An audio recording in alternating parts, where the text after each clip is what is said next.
ராமாயணத்தை எழுதி அந்த பாகவதை எழுதி நம்மளை வச்சுட்டு பாகவத சப்தாகம் முடினால் ராமாயணம் முடிக்கிற சமயம் நீங்கள் தான் ராமாயணம் பண்ணி கொடுக்கணும்னு கேட்டுட்டு இருந்தார். நான் அவர் கூட வரதா இருந்தார், என்ன முடியறதில்லை வாழ. இப்படி பக்தியோடு எழுதினான்னு உங்களே நம்ம செல்லு பார்க்குறது குறையும், அதே மாதிரி டிவி பார்க்குறது குறையும், அனாவசியமான பேச்சு குறையும், குடும்பத்தில் கோபதாபங்கள்லாம் குறையும்.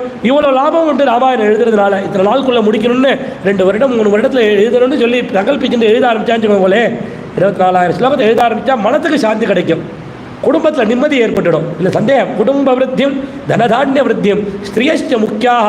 ஸ்திரீகள்லாம் எழுதினா, ஆனால் உத்தியோகத்து போகாத வீட்டோடு இருந்துட்டு ஸ்திரீகள் எழுதினா எத்தனை புண்ணியம், குடும்பம் முழுக்க க்ஷேமமாக இருக்கும். ஸ்திரீயஷ்ட முக்கியாக சுகம் உத்தமம். இது சொல்லும் போது ஒரு ஞாபகத்துக்கு வருது. இங்கே பேசிட்டு இருந்தேன், ஒரு பெரிய இந்த காலத்துலேயும் தானே பாராயணம் பண்ணி பிரவச்சனம் பண்ணக்கூடிய மகாபுருடர் சுந்தரகுமார்ஜி இருக்காரு. அவர் ஒரு வேதபாராயண சந்தர்ப்பத்தில் 10 நாளைக்கு பிரவச்சன ராமாயணம் சொல்கிறார். ஆனால் அவரே தான் ராமாயண பாராயணம் பண்ணுவார், சும்மா இருக்க மாட்டார். பகலில் தனியாக ஏகாக்கியாக பாராயணம் பண்ணுவார், ரொம்ப ஆச்சாரமாக இருப்பார். அவருடைய ஆச்சாரத்துக்கு பங்கம் இல்லாத சமையல் பண்ண போடுறதுக்கு ஏற்பாடு பண்ணிப்பார், அவர் ஏற்பாடு பண்ண சொல்லுவார்.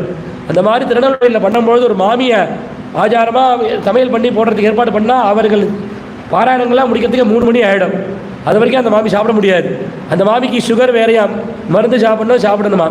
ஆனால் அவர் சொன்னாலா, நீங்கள் ராமாயணம் சமையல் பண்ணி வச்சுட்டோ நீங்கள் சாப்பிட்டு போகும்போது சொல்லிடுவா, ஆனால் சாப்பிட மனசு வருமா பலர்.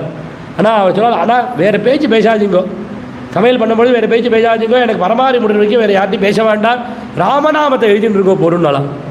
அந்த மாமி அவர் பெரியவர் சொன்னாரேன்னு நித்திய ராமநாமம் 10 நாளைக்கு எழுதிட்டு இருந்தால் மத்தியானம் 3 மணிக்கு அவர் சாப்பாடு போட்டு தான் சாப்பிட்டுட்டு இருந்தாலாம்.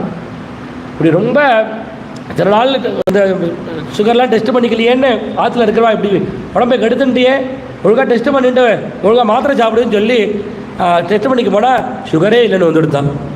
அவள் ஆச்சரியப்பட்டாள். அந்த மாமி அங்கே போனப்போ சொன்னான், இந்த மாதிரி ராமாயணத்தை அவர் கூட எழுதுகிற ராமநாமத்தை எழுதின வந்தது வியாதியெலாம் நிவர்த்தியாக எடுத்துன்னா. ராமாயணத்தை எழுதினா கேட்கணுமா, பிரத்யக்ஷரம் ராமனுடைய ஸ்வரூபம் இல்லையா?